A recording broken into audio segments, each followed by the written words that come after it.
না মা, আসতে যা, তোর দাঁড়া ভাইয়ের ভাই, খেয়াল আমি রাখিস, যাবো তো। বেশি দূরে খেলতে যাবি না।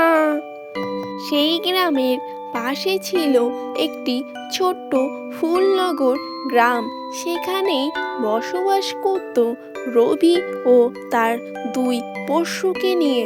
চাঁদু ও টমিকে নিয়ে সেখানেই থাকতো।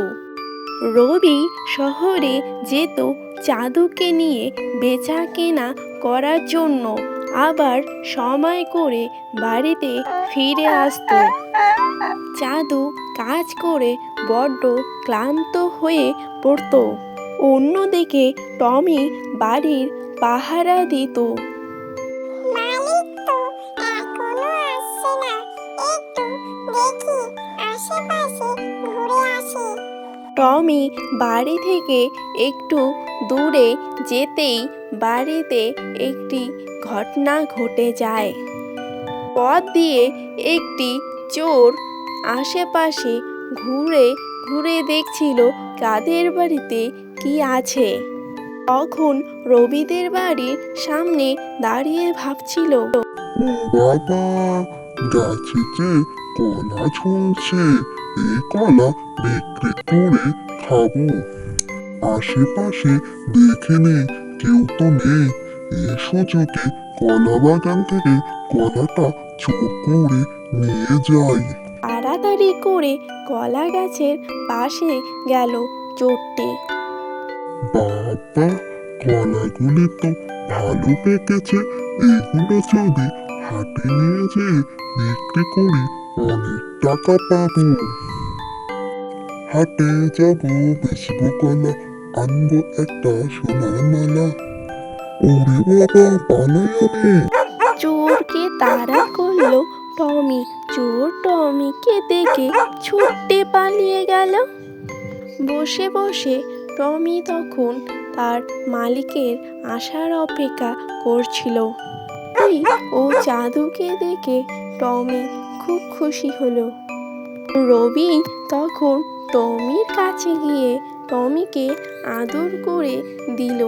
অন্যদিকে চাঁদু খেতে লাগলো।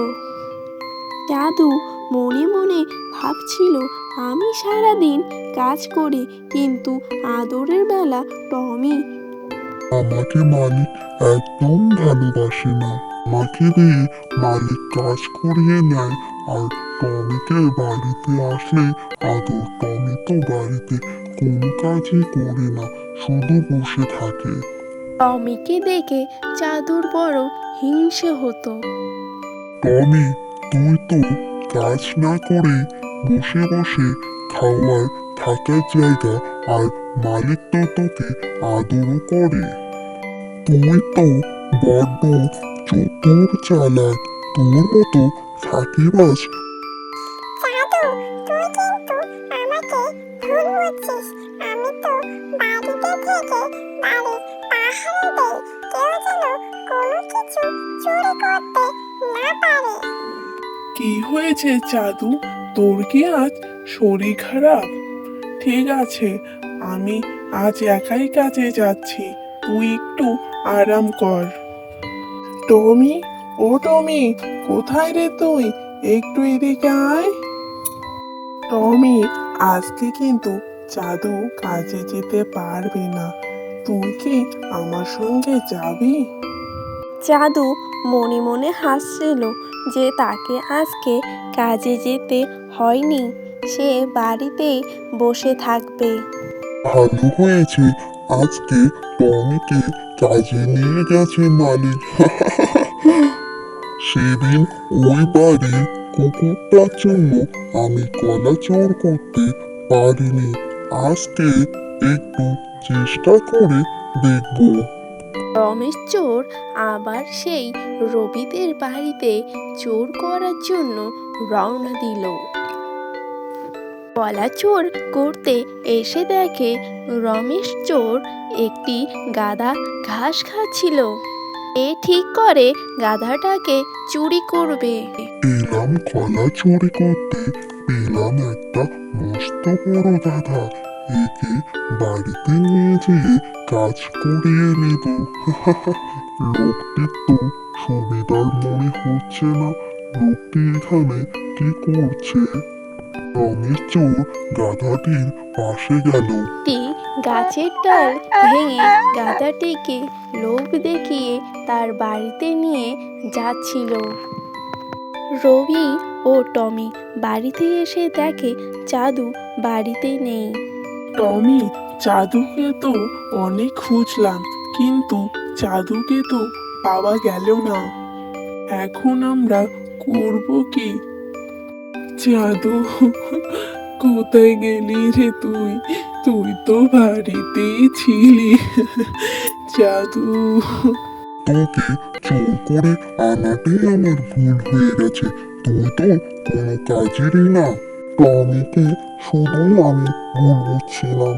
টমি বাড়িতে থাকতো, বাড়ির পাহারা দিত। আমি বাড়িতে ছিলাম দেখে চোরটি আমাকে নিয়ে আসতে পারলো। টমি থাকলে টমি কখনোই এইরকম কাজটি হতে দিত না। আমারই সব ভুল। একদিন রবি বিনয়পুর গ্রাম দিয়ে যাচ্ছিল।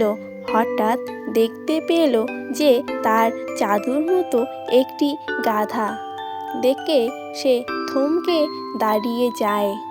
এই গাধাটি দেখতে তো আমার চাদুরের মতো। একবার যে কাছে থেকে দেখে আসি। চাঁদু, তুই কোথায় ছিলি রে? কবে থেকে তুই নিখোঁজ? তোকে কতদিন খুঁজলাম, কিন্তু পেলাম না। তুই এখানে কেমন করে এলি?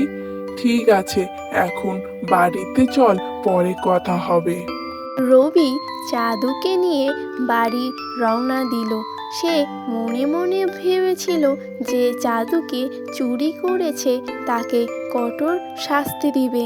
অমি, দেখো, জাদুকে আমি খুঁজে পেয়েছি।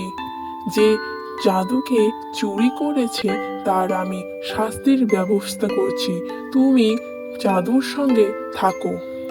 অমি, তুই কিন্তু জাদুর একটু খেয়াল রাখিস। আমি এখনই আসছি।